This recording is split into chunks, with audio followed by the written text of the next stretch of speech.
తొలి పొద్దు వెలుగు వార్తలు చదువుతున్నది సుమన్. హిమాయత్ నగర్ ఎస్ఎన్ రెడ్డి గార్డెన్ లో అంబేద్కర్ నేషనల్ కాంగ్రెస్ పార్టీ తెలంగాణ రాష్ట్ర అధ్యక్షులు చేపూరి రాజు ఆధ్వర్యంలో పార్టీ 27వ ఆవిర్భావ దినోత్సవం జరిగింది. ఈ కార్యక్రమానికి ముఖ్య అతిథులు అంబేద్కర్ నేషనల్ కాంగ్రెస్ పార్టీ జాతీయ అధ్యక్షులు సిహెచ్ అజ్మీ కాదర్ అలీ ఖాన్, రాష్ట్ర ప్రధాన కార్యదర్శి జ్యోతిబాయ్, కార్యదర్శి కె అంజయ్య, ఉపాధ్యక్షులు శేఖర్, సలహాదారు విజయ్ కుమార్, నవభారత రాజ్యాంగ నిర్మాత భారతరత్న డాక్టర్ బిఆర్ అంబేద్కర్ చిత్రపటానికి పూలమాలలు వేసి గౌరవించారు. పార్టీ ఆవిర్భావం గురించి మాట్లాడి నినాదాలు చేశారు. అనంతరం రాష్ట్ర అధ్యక్షులు చేపూరి రాజు మాట్లాడుతూ ఎన్నికల సమయంలో కాంగ్రెస్ పార్టీని చేసిన హామీలను తూచా తప్పకుండా అమలు చేయాలి, లేని పక్షంలో గత ప్రభుత్వానికి పట్టిన గతే పడుతుంది అని హెచ్చరించారు. భారతదేశ అభివృద్ధి చెందింది అని అన్న మోడీ ఉచిత బియ్యం ఎందుకు ఇస్తున్నారు? అభివృద్ధి చెందాలనేదే కదా. ఈ పనికి మాలిన మాటలు పక్కన పెట్టి విద్య, వైద్యం మీద కేంద్ర ప్రభుత్వం, రాష్ట్ర ప్రభుత్వం దృష్టి పెట్టాలి. కులం పేరుతో, మతం పేరుతో దాడులు జరుగుతున్నాయి. వాటిని అరికట్టేందుకు ప్రభుత్వాలు చర్యలు తీసుకోవాలి. ఎస్సీ, ఎస్టీ, బీసీ మైనార్టీలకు ఓటుతో రాజ్యాధికారం వస్తుంది అని చేపూరి రాజు మాట్లాడారు. Reporter Medatanapalli Narasaiah, Hyderabad. SC, ST, బీసీలు, మైనార్టీలు ఈ దేశంలో మెజార్టీ ప్రజలున్నా కానీ అధికారం లేకపోవడం దుర్మార్గం. లాస్ట్కు భారతదేశంలో బ్యాలెట్ వచ్చినప్పుడు, ఓటేసినప్పుడేమో బ్యాలెట్ రూపంలో వచ్చినప్పుడేమో అప్పుడు దొంగలు, రౌడీలు, గుండాలు కలిసి బ్యాలెట్తో ముద్రించుకొని ఓట్లలో గెలిచిన రాజకీయ నాయకులు ఒకసారి జరిగింది. ఇప్పుడేమో ఎలక్ట్రానిక్ ప్రింట్అవుట్తో, ఎలక్ట్రానిక్ ఓటుతో, అసలు ఓటు అనేది కూడా నువ్వు వేసిన ఓటు నువ్వు వేసినట్టు కూడా నీకు నమ్మకం లేదు. ఎందుకంటే టెక్నాలజీతో ఈరోజు దేశంలో ఈవీఎంలు మొత్తం బ్యాన్ చేయాలని చెప్తా ఉన్నారు. ఈవీఎంలు బ్యాన్ చేస్తేనే ఈ దేశంలో ప్రజాస్వామ్యం వస్తుంది. లేకపోతే కంప్యూటర్ యుగంలో నువ్వు ఎవరికి ఓటేసినావో, ఎవరికి నీ ఓటేసినావో అని కూడా నీకు తెలియదు. రీసెంట్గా మహారాష్ట్రలో ఎలక్షన్ జరిగితే ఒక ఏరియాలో ఒక ఎమ్మెల్యే తిరిగితే అతని ఓటు బ్యాంకు 2 లక్షలు ఉంటే 2 లక్షల మంది ఓటేస్తే కూడా అసలు నీకు వేరే పార్టీ వ్యక్తి గెలిచినట్ట, ఒక్క ఓటు రాని వ్యక్తి గెలిచినట్ట. అందుకనే ఈవీఎంలని తక్షణమే బంద్ చేయాలి. అవసరమైతే రాబోయే రోజులలో బ్యాలెట్ ఉంటేనే మేము ఓటేస్తాం.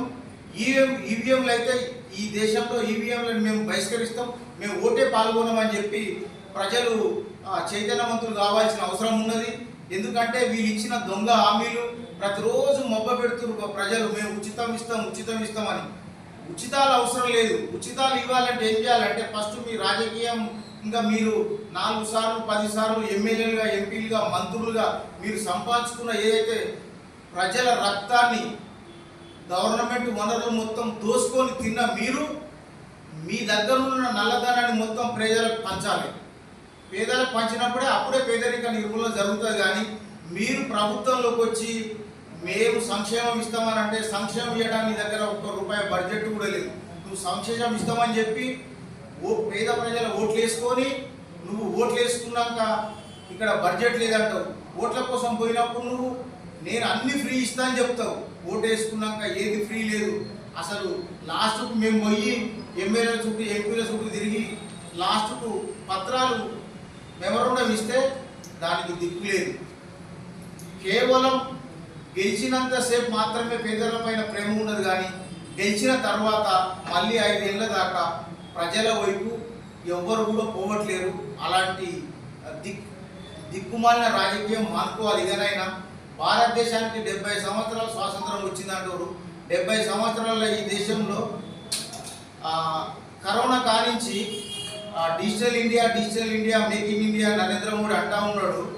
భారతదేశంలో 85 కోట్ల మందికి రేషన్ బియ్యం ఫ్రీగా ఇస్తున్నారు. అంటే మరి దేశం అభివృద్ధి చెందిందని ఒక పక్క చెప్తున్నావు, మరి ఇంకొక పక్క 85 కోట్ల మంది జనాలకు రేషన్ బియ్యం ఫ్రీగా ఇస్తున్నావు అంటే భారతదేశం అభివృద్ధి చెందలేదని నువ్వు చెప్తున్నట్టే కదా. కేవలం ఈరోజు ప్రపంచ దేశాలలో టెక్నాలజీ పెరిగిపోయింది. భారతదేశంలో యువత మొత్తం ఫోన్లు చూసి వాళ్ళ జీవితాలంతా సర్వనాశనం చేసుకుంటా ఉన్నారు. ఆస్ట్రేలియా, అమెరికాలో 20 ఇయర్స్ అబ్బాయి అమ్మాయిలకు ఫోన్ అలర్ట్ చేస్తున్నారు. మరి భారతదేశంలో సంవత్సరంలో పిల్లగాని కానించి యువత మొత్తం ఫోన్లు తీసుకొని వాడతా ఊరు వాళ్ళని మొత్తం సర్వనాశనం చేస్తున్నారు. మత కళాలు రెచ్చగొడుతున్నారు. ఒకడేమో జాతీయవాదంతో ఒకడొస్తాడు, ఇంకోటేమో ఈ దేశానికి స్వతంత్రం తెచ్చినామని చెప్తాడు, ఇంకొకడేమో స్వరాష్ట్రం కోసం పోరాటం చేసినా అంటాడు, ఇంకోటి వచ్చేమో ఆ రాజ్యం తెస్తా ఈ రాజ్యం తెస్తా. మీరు తెచ్చే రాజ్యాలన్నీ పేదలకు వ్యతిరేకమైన రాజ్యాలు. మీరు తెచ్చే రాజ్యం ఎవరికంటే మీరు తెచ్చిన రాజ్యం 75 ఏళ్ళ దొంగల రాజ్యం, దోపిడీ రాజ్యం, అవినీతి రాజ్యం.